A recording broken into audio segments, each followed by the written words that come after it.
Hi guys, how are you all today afternoon? Good afternoon.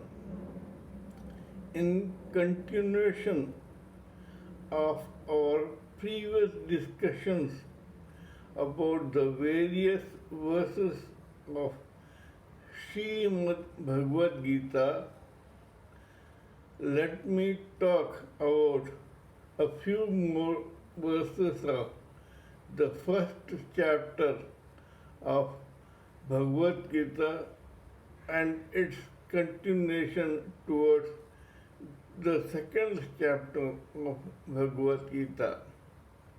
Now, the conch shells from both sides have already been blown, and the battle or the war is about to begin.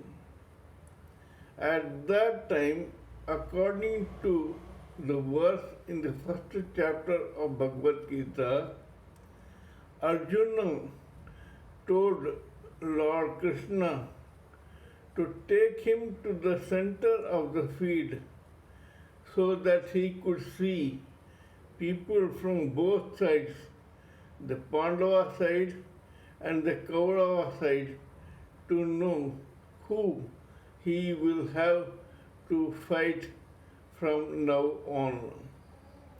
This looks like a very strange verse, but if you look at it closely, you will see that Kurukshetra, as I have already said, is actually a perpetual battle or war between the positive and negative forces of our own body-mind complex. Unlike the other Kauravas and the Pandavas, Arjuna, the Nara, is actually the soul, and Lord Krishna is the super soul. The soul in a body loves and respects every quality, whether it is positive or negative, in his or her mind body complex.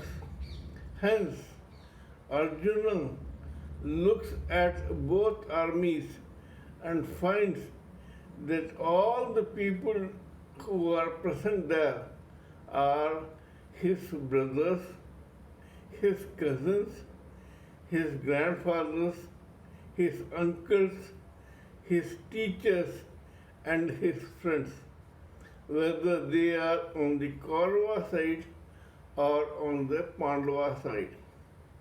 Hence, the soul is shocked, pained, and distraught at finding that all the people who are present there on both sides are actually his or her own. So, in the event of a war, people from both sides, whether positive Pandava or the negative Kaurava, will get killed or hurt, and in both cases, the person who will feel the sting is Arjuna, Nara, the soul. In such a circumstances, Arjuna, the Nara, the soul, tells Lord Krishna, the super soul, that he is finding it very difficult to fight with the Kaurava army, because in that event he will have to kill his own grandfathers, fathers, uncles, friends, and cousins, which will pain him no end. Second, in that shock, he begins to wax eloquent about the society. Why? Because As we all know, the battlefield is meant for the second clan of the society, that is the Kshatriya. In other words, the first Brahmana, the third Vaishya, and the fourth Shudra will not be affected directly by such a war. They may be affected indirectly but not directly. In the event of such a war, the Kshatriya will kill each other as a result of which the possibility that the whole Kshatriya clan of society is extinguished. Because all the soldiers there are male and probably most of them is married, hence in that case the wives of all the warriors will become widows at various ages. Without them, they will have to live on in this earth as widows. In that process, the likelihood of these very distraught and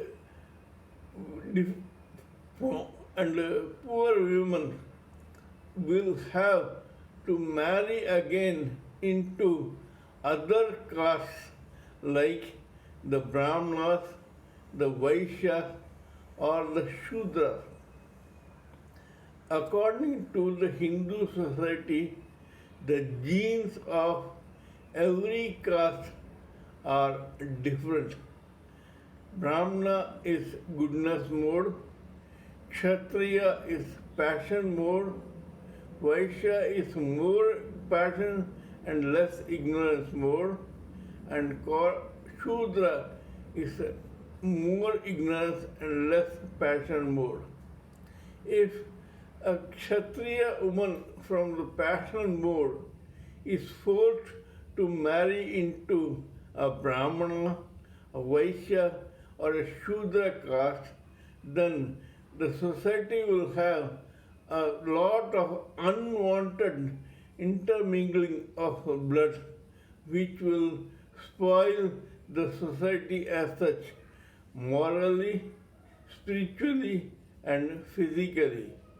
Arjuna fears this and tells Lord Krishna that because he fears such a calamity to happen, hence he does not want to fight the war, he wants to avoid killing others and to remain as a renunciant somewhere in the jungles.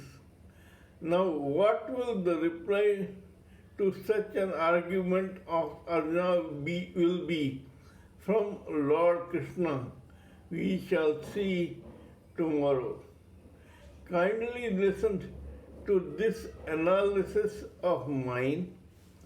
Put in your own opinions and comments, and please join them all together for the mutual benefit of us all. Thank you.